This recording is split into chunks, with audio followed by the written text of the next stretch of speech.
दर्शकों, आपका बहुत बहुत बहुत स्वागत है हमारे प्लेलिस्ट आरंभ स्पीच में। हमारे साथ हमारी एक्सपर्ट आरती हैं, जिन्होंने 3 किताबों की एक श्रृंखला लिखी है, बोल हल्के हल्के, जो उनके अनुभवों पर आधारित है, जो उन्होंने प्रयोग अपने बेटे के साथ किए हैं और उसमें सफल रही हैं।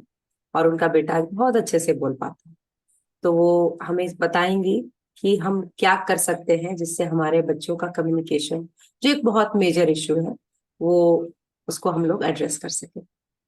तो हमारे पास आज जो पहला टॉपिक है वो ये है कि हम लोग जनरली ये नोटिस करते हैं कि हमारे बच्चे कीवर्ड्स पर जाते हैं।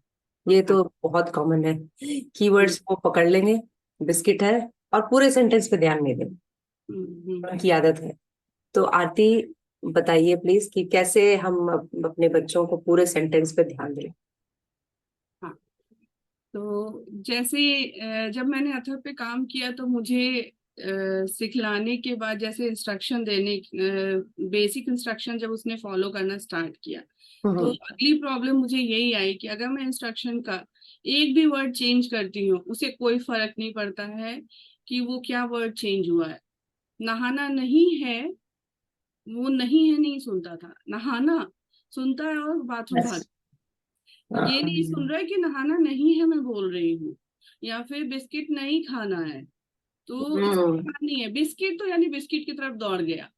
तो मुझे ये लगा कि ये तो कीवर्ड्स चूंकि मैंने सिखलाए हैं तो वो उसी को कैच करके भाग रहा है। तो इस पे ये हम मुझे लगा कि अब हमें कुछ ऐसा करना पड़ेगा जिससे बच्चा जो है हमारे बोले हुए सेंटेंस की पूरी चीजों पे ध्यान दे सके, पूरे हिस्से पे हम्म। लास्ट तक ध्यान दे सके। बेसिकली शुरुआत में छोटे छोटे सेंटेंस ही हम सिखलाते हैं या इंस्ट्रक्शन में भी छोटे सेंटेंस में बोलते हैं।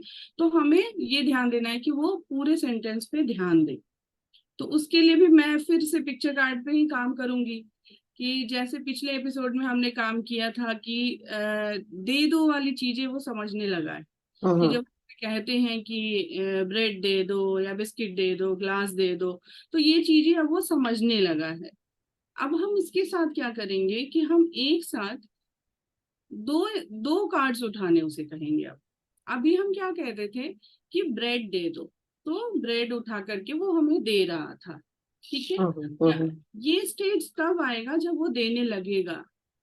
पिछले एपिसोड में हमने कहा था कि पहले हम सहारा से उसे दिलवाएंगे, फिर वो जब खुद देने लगेगा उसके बाद हम इस स्टेज में आएंगे, बिकॉज अब बिल्कुल। वो उठा के कार्ड एक बार में एक कार्ड देने लगा है। तो हम्म। ऐसे में क्या करना है कि अब हम उसे दो कार्ड देंगे, मांगेंगे एक साथ। अच्छा। हाँ, पहले हम एक कार्ड मांग रहे थे, अब हम दो कार्ड मांगेंगे। तो हमें क्या कहना है, ब्रेड और बिस्किट दे दो। तो इसमें क्या है कि वो फिर उसके लिए पहली बार चीज है, वो नहीं करेगा, वो हम्म। ब्रेड दे देगा। ठीक है, क्योंकि उसके पिछले वाली इंस्ट्रक्शन सुनने की आदत नहीं है। हम्म। तो हम जब वो ब्रेड देने लगेगा तो हम कहेंगे ब्रेड, और फिर वो नहीं करेगा तो हम फिर उस इंस्ट्रक्शन को बोलेंगे ब्रेड और बिस्किट दे दो। तो ब्रेड वो दे चुका है, उसका हाथ पकड़वा के हम बिस्किट की तरफ रखवाएंगे, बिस्किट दे दो। ठीक है। हम्म। अभी चूंकि वो उसके लिए पहली बार चीजें हैं, वो नहीं समझ रहा है हो क्या रहा है, क्योंकि उसका जनरली जो है वो पहली चीजों पे ही ध्यान रहता है। फिर आप दूसरा इंस्ट्रक्शन दो, अलग कॉम्बिनेशन दो, जैसे ब्रेड और ग्लास दे दो। हम्म। ने ब्रेड उठाई, ग्लास नहीं उठाई, कोई बात नहीं, आप ब्रेड ले लो और फिर सेम इंस्ट्रक्शन बोलो ब्रेड और ग्लास दे दो। तो और ग्लास के समय ग्लास उठवा करके उससे दिलवाओ। धीरे धीरे वो ये चीज समझेगा कि मम्मा एक बार में दो चीजें अब मांग रही हैं। ठीक है, अब एक चीज देना नहीं है, दो चीजें हमें देनी है। फिर इसका आप जितना कॉम्बिनेशन बना सकते हो, चाहे बिस्किट हो तो बॉल हो जाए, चाहे ग्लास हो, ब्रेड हो, जितने कॉम्बिनेशन बना सकते हो उतने कॉम्बिनेशन बना के एक बार में दो कार्ड मांगो उससे। अच्छा। और धीरे धीरे जब वो पहले सहारे से मांगो, फिर आप इंस्ट्रक्शन दे के बैठ जाओ, देखो कि क्या करता है वो। तो जैसे अथर्व के साथ भी था कि वो एक कार्ड दे करके चुप हो जाता था, फिर मैं बार बार बोलती थी ब्रेड और बिस्किट दे दो। नहीं देता था तो उसे इशारा करना है बिस्किट दे दो, हम्म। तो वो फिर उठा के बिस्किट देता था। फिर जब वो उसने दे दिया मुझे, फिर उसे ही दिखला के फिर मैं उसी जगह पे रख देती थी। ठीक है। और ये एक तरह से क्या हुआ कि आप उसके अटेंशन पे भी काम कर रहे हैं। बिल्कुल। इसमें दो चीजें एक साथ हो रही हैं। एक तो उसको अभ्यास हो रहा है कि सिर्फ एक कीवर्ड नहीं, एक से ज्यादा कीवर्ड हो सकते हैं। हाँ। तो कीवर्ड्स पर ध्यान देना हम्म। और अटेंशन, उसके लिए उसको अटेंशन देना ही पड़ेगा। देना ही उसकी पड़ेगा। एकाग्रता भी बढ़ रही है और पूरे सेंटेंस पे बात जा रही है। तो हाँ। इस तरह से पहले दो, फिर बाद में शायद तीन तीन। और भी टास्क ऐसे बढ़ा सकते हैं। बहुत। जैसे बच्चों का अटेंशन बढ़ते जाता है तो बहुत बार लोग 7-8 कार्ड्स भी उठवाते हैं कि लंबे लंबे सेंटेंसेस पे भी ध्यान दें, बट वो लेवल आने में टाइम लगता है। अभी बिल्कुल। दो, 2 से 3, 3 से हम 5 तक गए हैं छोटे बच्चों में, क्योंकि 5 तक में फिर भी वो उठा के दे देते। 5 के बाद छोटे बच्चों में अटेंशन आने में थोड़ी सी टाइम लगता है, तो हम्म। वो टाइम लगेगा, लेकिन आएगा, वो भी टाइम आएगा कि बच्चे वैसा भी करें। लेकिन आपको इसका कॉम्बिनेशन करना है। आपने जैसे आज इन 4 कार्ड के साथ कर लिया, कल जब आप उसके साथ एक्टिविटी करो तो इन चारों को हटा दो, बिकॉज फिर वो फेमिलियर है, वो खोजना नहीं फिर उसे आएगा, है ना। तो फिर कुछ नए 4 कार्ड ला के दो आप, और बिल्कुल। फिर उन 4 कार्डों के साथ काम करो। कि कार्ड उसे मांगो, एट टाइम 2 कार्ड मांगो। आरती, कल एक हमारी दर्शक ने प्रश्न पूछा कि अभी तो रटा रटाया सिखा रहे हैं, तो क्या उसका जो है दिमाग इतना विकसित होगा? तो आपने उनको तो रिस्पॉन्स किया है, और इससे ये भी रिक्वेस्ट है सारे पेरेंट्स को कि आपको अगर कोई मन में डाउट हो, आप जरूर बेहिचक पूछिए। आपको आरती जरूर रिस्पॉन्ड करेंगी। और आरती, ये एक सवाल बहुत सारे लोगों का होता है कि सिर्फ फ्रस्ट्रेट हो जाते हैं पेरेंट्स, क्योंकि हम्म। सिखाने में बहुत लंबा टाइम लगता है। तो बिल्कुल। एक एक ये भी बात बताओ कि ऐसा है क्या कि बच्चा सिर्फ जो सिखा दिया गया वही जानेगा, या कुछ अपने से भी सीखेगा? हाँ, पेरेंट्स ये जरूर सोचते हैं। जब मैंने भी शुरुआत में जब स्टार्टिंग ये सब चीजों की थी, तो मुझे भी लगता था कि ठीक है, मैं ट्राई तो कर रही हूँ, मुझे नहीं पता सारे सेंटेंसेस मिला के कभी बात कर पाएगा कि नहीं कर पाएगा। लेकिन मैंने ये गौर किया कि जब मैं सिखला रही थी, तो मुझे ये लगा कि जब एक नॉर्मल बच्चा भी जो होता है, वो भी शुरू शुरू में तो जो उसे वर्ड सिखलाए जाते हैं वो रटी रटाई चीजें ही सीखता है। बिल्कुल। धीरे धीरे वो चीजों पे ध्यान देता है और छोटे छोटे सेंटेंस फॉर्म करता है, फिर धीरे बड़े सेंटेंस फॉर्म होते हैं, फिर कहानियां सुनाता है, इस तरह की चीजें करता है। हमारे बच्चों की प्रॉब्लम क्या है कि वो चीजों पे ध्यान नहीं दे रहा है।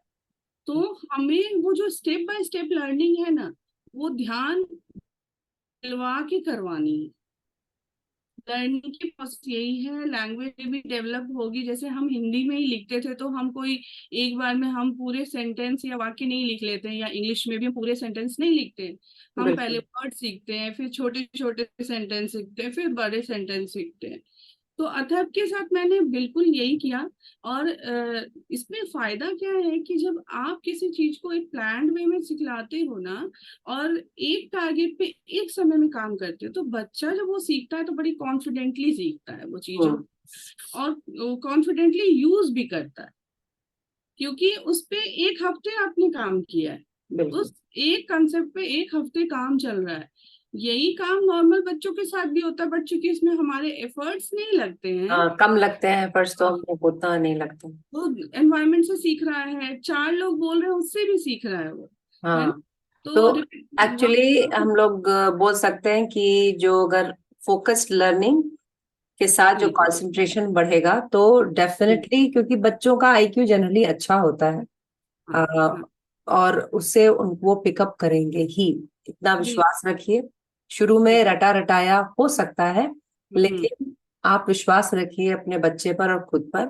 ये एक दिन होगा, बहुत जल्दी होगा, बिल्कुल। कि बच्चा बोल सके। बिल्कुल।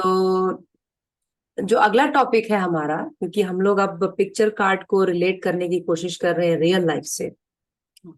तो आज हम लोग कोशिश करेंगे कि जो रूम्स के नाम है, बेडरूम, किचन, टॉयलेट, ये सब को कैसे हम लोग रिलेट करें, कनेक्ट करेंगे रियल लाइफ के बेडरूम से और किचन से।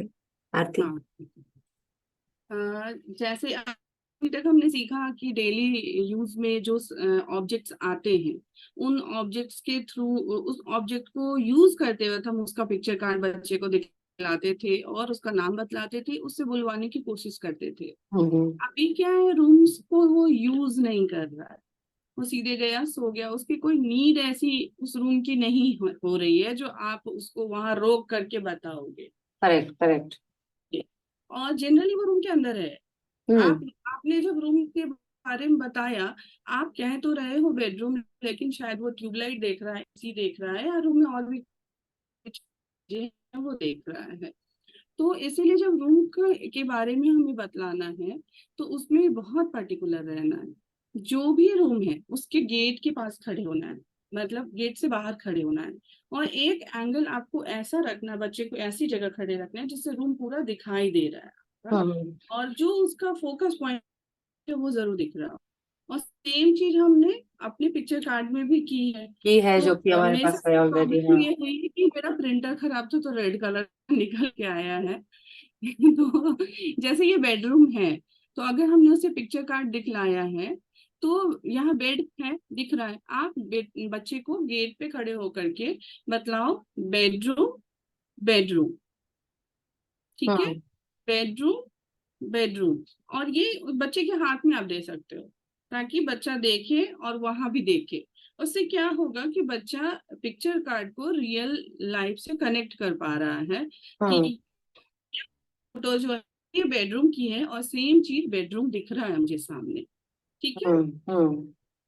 इस तरह से अगर हम किचन का ले, इसकी फोटो ठीक नहीं आई है, तो अगर किचन की फोटो ले रहे हैं हम, हम्म। किचन की फोटो में भी है कि आपने उसे कहा किचन और किचन, किचन। क्योंकि आपने रियल लाइफ एग्जांपल्स लिए हैं, हाँ क्योंकि अगर आपको याद हो तो हम लोगों ने आपको सजेस्ट किया है कि पिक्चर्स आप अपने घर के ही लीजिए ताकि करके बच्चा जो है लीजिए, उसको हाँ रिकग्नाइज कर सके। तो किचन जो आपका ये किचन है, और वो जो पिक्चर हम्म में भी दिखेगा और रियल में भी दिखेगा, तो उसको बहुत इजी होगा कि अच्छा यही बात है, यही किचन जी है, यही बेडरूम है। तो ये तो जी, बहुत ही अच्छा एग्जाम्पल है, बहुत ही इजी है। क्योंकि हाँ, अब ये है कि अगर आपने पिक्चर कार्ड या किसी बुक से सिखा दिया होता, उसका किचन कुछ अलग होता, हमारा किचन हम्म। कुछ अलग होता, करेक्ट फिर करेक्ट। बच्चे वो पिक्चर कार्ड से रियल लाइफ को कनेक्ट ही नहीं कर पाते हैं। हम्म। उनके किचन में कुछ और सामान है, और आपके बाद में जनरलाइजेशन होगी, क्योंकि बाद में हम वो भी करेंगे कि जनरलाइज करेंगे कि जनरलाइज। हर घर क्या होगा। लेकिन हम्म। अभी पर्टिकुलरली उसके अगल बगल की चीजों के लिए उसकी अवेयरनेस बढ़ानी है, सो दैट कि वो अपनी दुनिया से निकल के हमारी दुनिया में आए। बिल्कुल। तो इसीलिए रियल लाइफ की पिक्चर्स लेके और उसको मैच कराना है, जिस भी रूम के बारे में बताना है उस रूम के गेट के पास खड़े हो जाना है, और पिक्चर कार्ड बच्चे के हाथ में रहेगी, और पिक्चर कार्ड को दिखा के से किचन, किचन, किचन, हम्म। किचन, इतना कह के आपको छोड़ देना है। वैसे भी पिक्चर कार्ड पे वो किचन जान रहा है, वो ऑलरेडी जब हमने सिखला दिया है उसके बाद ही हम ये काम करेंगे। तो पिक्चर कार्ड किचन के बारे में जान रहा है, धीरे धीरे करते हुए इसको रिलेट कर लेगा और रियल लाइफ में भी कमरों को पहचानने लगेगा। थैंक यू सो मच आरती। ये तो बहुत, मेरा ख्याल है दर्शकों को ये इजी लगेगा कि हाँ कैसे पिक्चर कार्ड से कनेक्ट करना है रूम्स को। और सचमुच बच्चों का दिमाग बढ़ेगा। प्लीज विश्वास हाँ रखिए, हाँ विश्वास हाँ रखिए खुद बिल्कुल। पे। और हाँ हम लोगों को ये ध्यान भी आज गया हमारा इसके ऊपर कि कीवर्ड्स जो है हम लोग ज्यादा यूज करेंगे ताकि बच्चों का ध्यान जो पूरे सेंटेंस पे जाए, ताकि हम्म, कॉन्वर्सेशन में उसको सुविधा हो। सुविधा तो हो, ये हाँ जो तीन चीजें जो आज हम लोगों ने कवर की हैं, जो बहुत ही जरूरी थी, और दर्शकों आप प्लीज देखते रहिए। और आपके मन में कोई भी प्रश्न हो जो आरती आंसर करने में बिल्कुल हिचकेंगी नहीं। और आप ऐसे ही हमारा साथ देते रहिए और हम आपके साथ हैं। आपके बिल्कुल। दोस्तों के बीच में जिनको ये आवश्यकता हो इस तरह के वीडियोस की, शेयर करिए।